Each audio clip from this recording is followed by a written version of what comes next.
Samantala, hindi pa man sumasapit ang Huwebes o Huwebes Santo, higit sa 500 pasyente na agad ang nasaklolohan ng Philippine Red Cross. Ayon sa PRC, karamihan dito ay mga nahirapan sa paghinga. Narito ang ulat ni Edniel Parosa.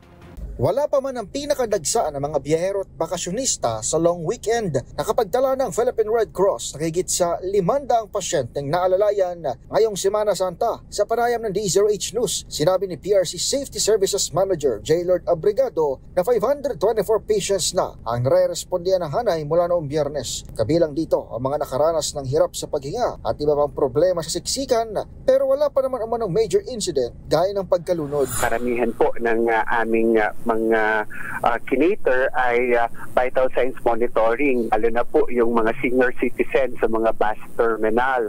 At kaugnay dito, ang mga cases po na kinator po namin ay yung pananakit ng kanilang katawan, paninikip ng dibdib, pagkahilo, iyan doon sa ating mga bus terminal dahil sumisikip na nga po at maraming tao at mayroong mga bus terminal na walang sapat na upuan. Ginawa ni Abrigado ang pahayag kasabay ng paalala sa mga magsuswimming na maging pamilyar sa kanilang mga papasyalan.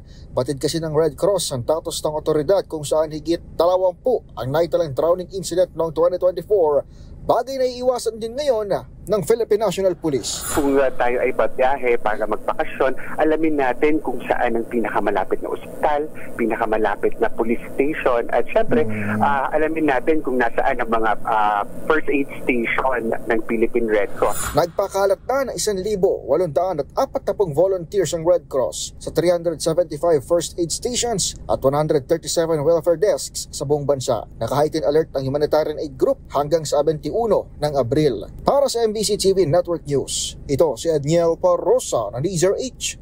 Una sa Pilipinas, una sa Pilipino.